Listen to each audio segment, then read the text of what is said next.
All right, class. So this week we are going to focus in on citations as well as style for your process essay. In terms of citations, I just want you guys to get ready to practice those because you'll be using those a lot more in 101 and 102. So I just want to give you kind of a taste of those. I want you to realize it's not that intimidating. There are a lot of online resources. My highest recommendation is the Purdue Writing Lab, OWL. So if you type in Purdue, Purdue, and then OWL, OWL, you'll find it. And depending on the style you want to use, you will find a bunch of resources. So for the purpose of our class, I would practice with MLA. If you go into education, you're probably going to use APA. If you go into science, there's a good chance you'll learn Chicago. The point is, there's a basis for all of these, and the basis is what you really have to know. So the things that you need to do when you're giving a citation is you need to give credit for where you got your information. You need to be able to point people in the right direction when it comes to that information. And then you also need to incorporate it well into whatever you are talking about. So there are two physical things that you need to do when it comes to MLA citation, for instance. You need to quote or paraphrase something from another source. And in that quote or paraphrase, you need to offer an in-text citation, meaning at the end of your quote or the end of the sentence where you paraphrase. Paraphrase is just meaning like you're taking someone's idea, but you're putting it in your own word. You still need to give credit to that. So what you do is you have an in-text citation. And what that means is in parentheses, you put usually the author's last name, and if there is no author, you put the article title. Those are probably the most common ways to do it. If you have a weird piece of information, then there are different ways to do it. For instance, if you are quoting a part of the Bible, there is a specific way to quote part of the Bible. But I am assuming that the most common way you guys are going to find information for our class is a website. So within a website, you're looking for the last name of the author or the title of the article. And then what you're going to do is put that in the parentheses after the bit of information. And what that tells me as a reader is that you, first of all, you gave credit to that person or that group. And then also I can find that information because the next part is then I can follow that piece of information that you have in your paper and go to the bottom of your paper to your works cited page. And then from your works cited page, I can find where I can go to get that information. So you might have something that I really want to find out. And if you don't have either of those things, the works cited page or the in-text citation, I might not be able to find it because I don't know what you're referencing or where you got it from. So your citation in your works cited page, your like formal citation, will be pretty uniform. What I would recommend is like find an example and then copy that example, like literally copy it into your paper, and then you can replace the example pieces with the pieces that fit your article. So the most common way you're going to do this is you are going to start with the last name of the author, and then you're going to have a comma, and then you're going to have their first name. And then if you have more than one author, there are different rules for that, which you can find on Purdue OWL. Or if you really want, I can make a video of it if you have something specific that you need. Then the next bit of information for MLA is the title of whatever you are looking up. So if your title is, let's say you're quoting a song, it would be your song title or it would be your article title.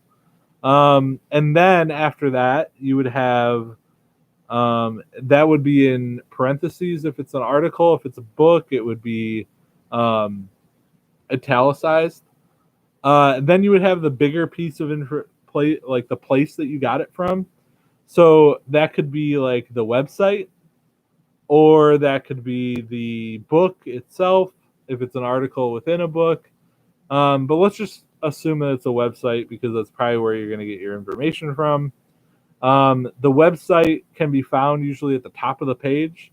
So at the top of the page, you'll see, oh, it's CNN, or oh, it's the AV Club, which does reviews. So when you click on a website, they usually want to show you what the company is. It'll either be at the top or at the bottom sometimes. And then you're going to put the date.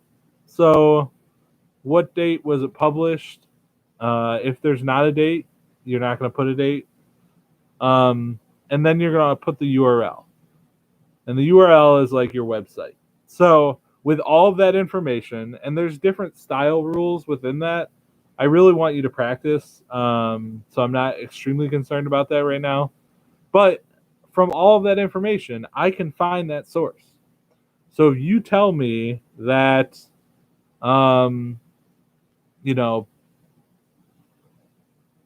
you need to have 4 referees in soccer, I can look that information up because you found it somewhere else if you do a good job with your citation. And that's a really simple example. Like, that's kind of common knowledge. So you can decide, like, did you have to go to another place to find that information? But whatever information you do find, you do have to cite. And that's where that plagiarism comes into play. You don't want to be caught taking information without giving credit, because a lot of people worked hard on that information and they deserve the credit. The benefit is that you then appear extremely smart because even though you had to look something up, you gave credit to what you had to look up. So I think that's kind of where I'm going to stop with this. If you need more specific information, I will give you some links and some other ideas. We just want to practice. Like, that's all we want to do right now. The other bit of information for this week that I want to focus on is like how you physically style your process essay, because what I want you to work on is like visually what it would be the most interesting way to present your information. Meaning, what would make it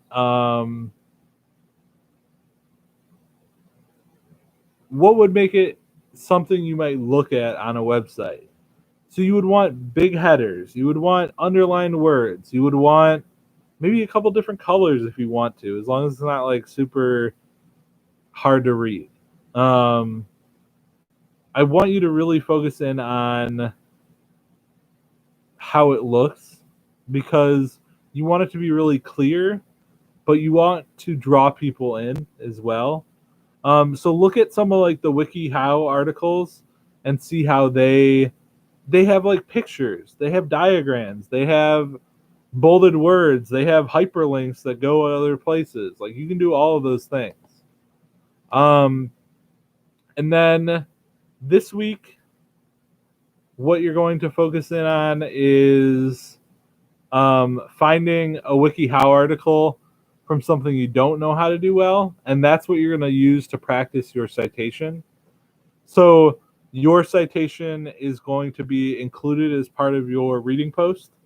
And again, it's practice, so I just want to see that you made a really good effort with it, and then see how it went. And then the other thing is I want you to expand your post about something you know how to do well. So expand your process essay, get it ready for a final draft in the next couple weeks. So that's kind of where I'm going to leave you. I know that's a lot of information, but I'm hoping it doesn't sound too hard, and I'm hoping that you will ask questions if you have them. I am totally willing to help look over something with your citation if you're unsure.